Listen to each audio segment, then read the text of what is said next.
नमस्कार, मैं हूं पुनीत त्रिपाठी। वीओ न्यूज की पेशकश खबरों की तह तक में आपका स्वागत है। बिना लहर के इस लोकसभा में अटकलों की सुनामी चल रही है।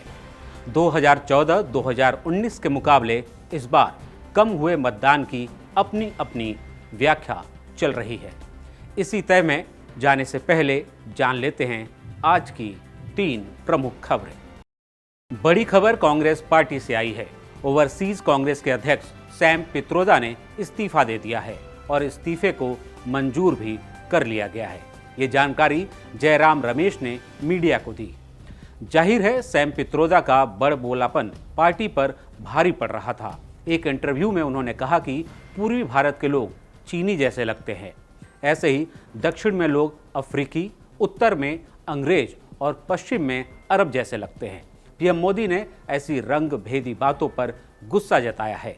कहा है कि हम लोग तो भगवान कृष्ण की पूजा करते हैं। हरियाणा में बीजेपी की नायब सैनी सरकार संकट में आ गई है।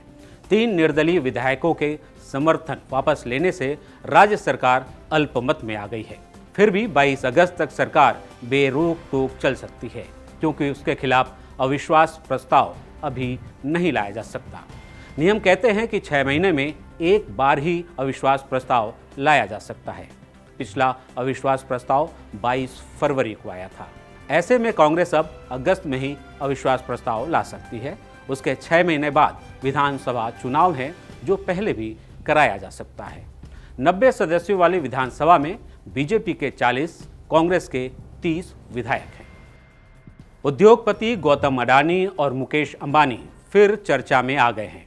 अब की यह काम किया है पीएम मोदी। तेलंगाना के करीमनगर में उन्होंने पूछा कि इस चुनाव में राहुल गांधी ने अंबानी अडानी का नाम लेना क्यों बंद कर दिया है, जबकि 5 साल से सुबह होते ही शहजादे अडानी अंबानी की रट लगाते रहते थे। पीएम का कहना था कि जरूर कुछ न कुछ दाल में काला है।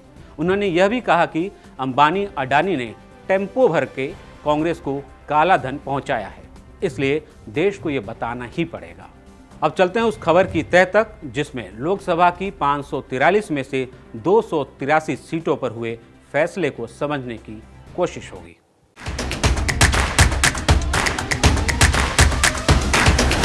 लोकसभा में बहुमत का जादुई आंकड़ा 272 है। अब इस तरह देखें तो चुनावी सफर का आधा रास्ता तय हो चुका है। कहना ही होगा कि चुनाव कतई एक तरफा नहीं चल रहा है।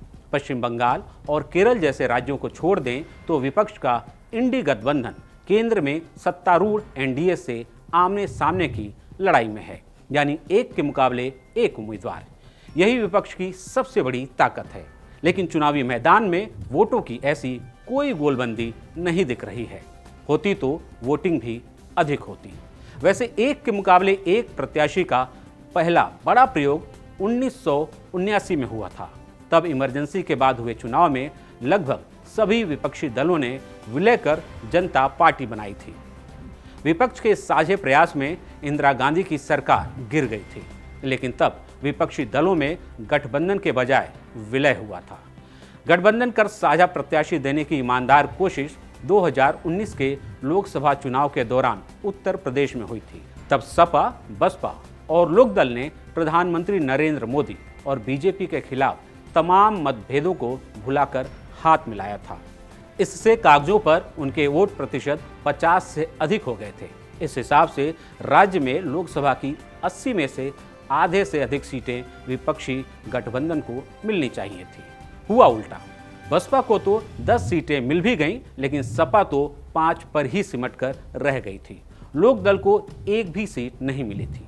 अमेठी और रायबरेली में विपक्ष ने सोनिया गांधी और राहुल गांधी के खिलाफ प्रत्याशी खड़े नहीं किए थे, लिहाजा कांग्रेस के पक्ष में 60% से अधिक वोट होने चाहिए थे। यहां भी उल्टा हुआ। अमेठी में स्मृति ईरानी से राहुल गांधी हार गए थे।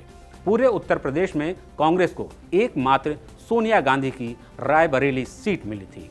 इस बार उत्तर प्रदेश में मायावती की बसपा अकेली चुनाव लड़ रही है।